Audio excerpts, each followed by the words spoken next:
नमस्कार मित्रांनो, royal Marathi YouTube चॅनलवर आपल्या सर्वांचं स्वागत आहे. आजच्या व्हिडिओमध्ये आपण युको बँकमध्ये विविध पदासाठी भरती घोषित करण्यात आली आहे, त्या संदर्भात सविस्तर अशी माहिती घेणार आहोत. तर मित्रांनो, चॅनलवर नवीन असाल तर चॅनलला सबस्क्राईब करा आणि व्हिडिओ लाईक करा. तर या ॲडव्हर्टाईज जे आल्या त्याच्या माध्यमातून पाहणार आहोत की कोणकोणती पदे इथे भरण्यात येणार असून पदसंख्या किती आहे आणि त्यासाठी लागणारं क्वालिफिकेशन कसं आहे. तर युको बँकेत विविध पदभरती जाहिरात प्रसिद्ध झाल्या असून आपण खालील पात्र धारण करत असाल तर 20 जानेवारी 2025 पर्यंत आपण ऑनलाईन पद्धतीने अर्ज करू शकणार आहात.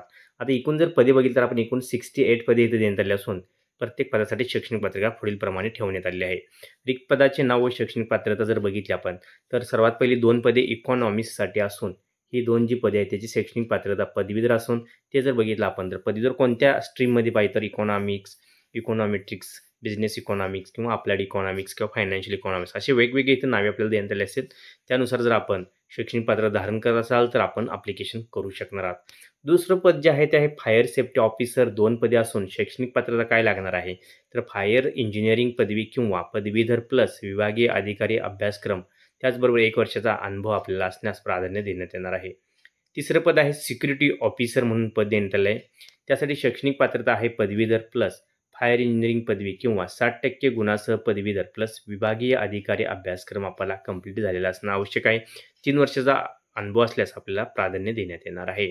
चौथं पद आहे रिस्क ऑफिसर 10 पदे असून यामध्ये कोणत्याही शाखेची पदवी असेल तर ॲप्लिकेशन करू शकणार आहात.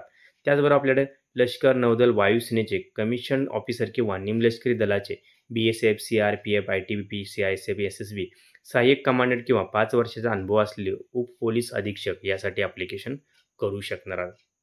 आता 6वं पद इथं आलं आहे ते म्हणजे IT असून 21 पदे ह्यामध्ये भरण्यात येणार आहेत. IT म्हणजे इन्फॉर्मेशन टेक्नॉलॉजी. त्यासाठी शैक्षणिक पात्रता आहे वित्त, अर्थशास्त्र, सांख्यिकी पदवी किंवा CA, MBA, PGDM, finance and risk management जर आपण केला असेल आणि 2 वर्षाचा अनुभव असेल तर इथं आपण ॲप्लिकेशन करू शकणार आहात. CAसाठी जर बघितलं आपण तर 25 पदे असून यामध्ये जर बघितलं आपण शैक्षणिक पात्रता BE, BTech, इन्फॉर्मेशन टेक्नॉलॉजी असणं तर आवश्यक आहेच किंवा आपण MCA, MSc केलं जर तरीसुद्धा आपण इथं ॲप्लिकेशन करू शकणार आहात आणि 2 वर्ष इथं आपल्याला एक्सपिरियन्स असणं सुद्धा आवश्यक आहे. वयोमर्यादेचा विचार केला तर 1 नोव्हेंबर 2024 रोजी उमेदवाराचे जे वय असणार आहे ते ग्राह्य धरले जाणार असून ST आणि SC करता 5 वर्षे सूट इथं देण्यात येणार आहे. याची आपण नोंद घ्यायचा आहे. तर परीक्षा शुल्क जर आपण विचार केला तर इथं जनरल OBC करता ₹600, SC, ST प्रवर्गातील उमेदवाराकरता इथं कोणत्याही प्रकारचं शुल्क नाही. पगाराचा विचार जर आपण केला तर 48,480 इथं पगार ते 93,960 इथं आपल्याला पगार देण्यात आलेला आहे. नोकरीच्या ठिकाणी संपूर्ण भारत असून अर्ज करण्याची पद्धत ही ऑनलाईन आहे. आता महत्त्वाच्या तारखा जर बघितल्या आपण तर अर्ज करण्याची शेवटची तारीख 20 जानेवारी 2025 आहे. अधिकृत संकेतस्थळ जाण्यासाठी आपण इथं क्लिक करायचं आहे. भरती जाहिरात पाहण्यासाठी आपण इथं क्लिक करू शकता. भरती जाहिराती कंप्लीट आपण इथं क्लिक करून पाहू शकता. ऑनलाईन अर्ज करण्यासाठी सुद्धा आपण इथं क्लिक केले की आपण ऑनलाईन अर्ज करू शकणार आहात. ऑनलाईन अर्ज करण्यासाठी आपल्याला फक्त इथं क्लिक करायचं आहे. क्लिक केल्यानंतर जर आपण बघितलं तर अशी वेबसाईट आपल्याला रिडायरेक्ट करेल नाही तर सर्व माहिती आपल्याला दिसून येणार आहे. जसं की बघू शकता requirement of specialist officer in regular basis बघू शकता.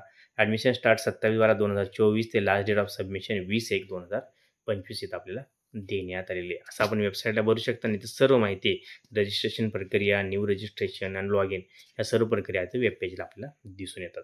मित्रांनो, व्हिडिओ शेवटपर्यंत पाहिल्याबद्दल आपल्या सर्वांचे हार्दिक आभार. अशाच नवीन व्हिडिओ करता चॅनलला सबस्क्राईब करा आणि व्हिडिओ लाईक करा. जय हिंद, जय महाराष्ट्र.